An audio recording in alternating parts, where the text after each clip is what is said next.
tentang sikap terhadap wabah penyakit, bil khusus yang sedang terjadi, corona sekarang. Apa sikap kita? Bagaimana sikap kita terhadap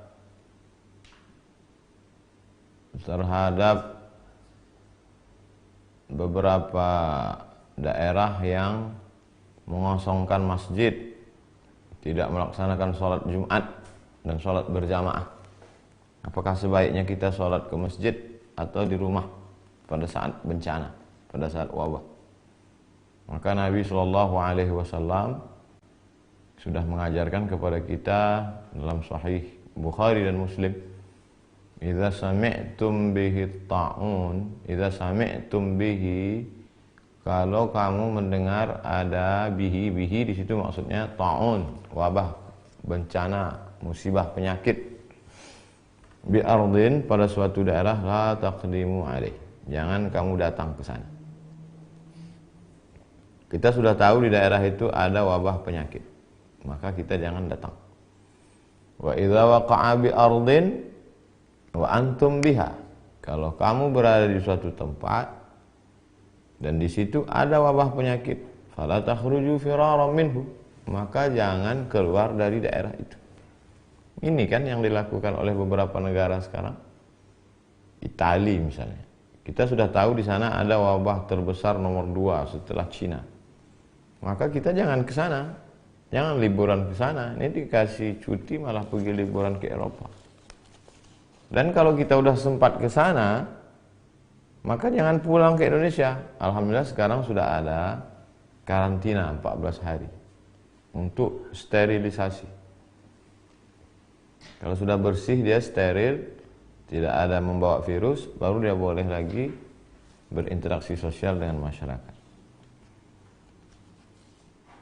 Lalu ada sebagian orang mengatakan, untuk apa kita takut bencana? Kita kan takutnya kepada Allah Subhanahu wa taala. Loh, ini kan yang mengajarkan Nabi Muhammad sallallahu alaihi wasallam. Kata Nabi, firra minal majzum, firra, larilah engkau, minal majzum.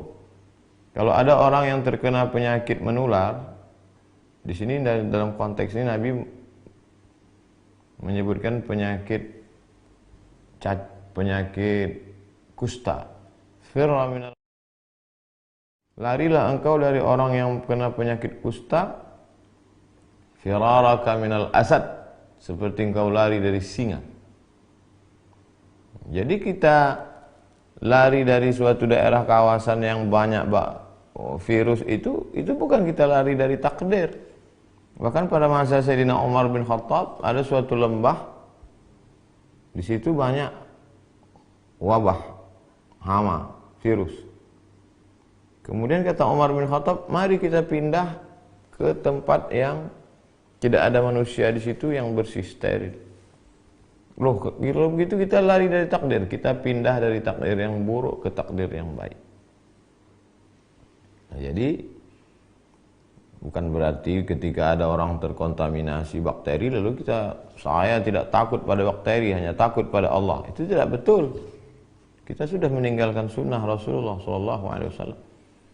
Bagaimana kalau ada orang yang jelas-jelas tertular, kena virus, lalu dia ingin bersalaman dengan kita? Zaman Nabi pernah itu. Ada orang yang sudah terkena penyakit kusta menular. Kata Nabi, inna qad bay'anaka farji'. Kami sudah membaiat engkau. Sudah berbaiat. Farji, mestinya berbaiat itu salaman. Tapi kata Nabi, karena dia kena penyakit menular, inna qad bay'anaka. Sudah, farji, pulanglah. Tidak perlu bersalaman.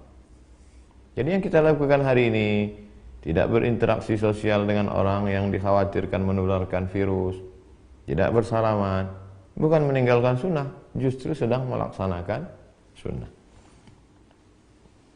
Apakah wabah ini hanya baru sekarang terjadi? Kita baca apa yang disebutkan oleh Imam Az-Zahabi dalam kitab Syiar A'lam An-Nubala. Wa kana al-qahtu 'aziman bi Misra. Pernah suatu masa terjadi di Mesir itu masa paceklik. wabil Andalus. Tidak hanya di Mesir, sampai ke Andalusia, Spanyol. Mesir, Libya, Tunisia, Aljazair, Maroko, Spanyol. Wa ma'ahida qahtun wala waba'un mithlu. Belum pernah terjadi masa paceklik, kemarau panjang dan wabah penyakit sedahsyat itu. Bi Qurtubah di Spanyol, di Andalusia. Hatta baqiyatil masajidu mughlaqah. Sampai masjid-masjid ditutup. Bila musallin, tidak ada orang salat. Masjid tutup, tak ada salat. Sama seperti sekarang. Wa summiya 'amul ju'il akbar.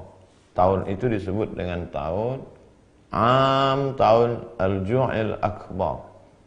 Tahun kelaparan, wabah penyakit terdahsyat, terbesar dalam sejarah. Begitu kata Imam. Jadi jangan pernah kita merasa memang ini lagi takdir kita. 1820 pernah terjadi. Dulu ada namanya kolera, dulu pernah ada flu burung, dulu pernah ada medco. Dan ini takdir. Makanya di antara rukun iman, antu'mina billah wa malaikatihi wa kutubihi wa rusulihi wal yawmil akhir wa biqadri khairihi wa syarrihi. Oleh sebab itu bagaimana sikap kita? Ati'ullah, ta'at kepada Allah, wa ati'ur Rasul, ta'at kepada Rasulullah SAW, wa ulil amri. Ulil amri ulama. Majelis Ulama Indonesia sudah mengeluarkan tentang masalah sholat berjamaah, tentang masalah tidak berkerumun, dan saya pribadi tidak melaksanakan tabligh akbar untuk menjaga ini. Bahwa ada sebagian orang mengatakan risau, kenapa masjid ditutup, kenapa mall tidak, kenapa masjid ditutup, kenapa airport tidak, kenapa masjid ditutup, kenapa bioskop tidak. Itu tidak serta-merta lalu kita berkata, kalau begitu masjid jangan ditutup. Jadi yang tepat itu bukan begitu. Tidak berkerumun di masjid, juga tidak berkerumun di mall. Jangan sampai ketika orang ditanya, kamu tidak sholat Jumat? Saya takut nanti tersebar virus. Dia tidak sholat Jumat, dia tidak sholat berjamaah, tapi ke mall. Tapi orang asing yang tidak steril dibiarkan masuk. Nah, ini tidak benar. Oleh sebab itu kita saling menjaga. Saya percaya kepada Majelis Ulama Indonesia dan khusus Mesir, karena saya alumni Al-Azhar, ikut Hay'atu Kibar Ulama Al-Azhar. Saya sebagai orang yang awam, tidak berilmu, ikut ulama-ulama guru-guru kami di Azhar yang sudah mengeluarkan keputusan pada tanggal 15 Maret 2020 tentang gugurnya sholat Jumat dan sholat fardu. Perlu kita pahami bahwa korban akibat virus corona di Mesir jauh di bawah Indonesia.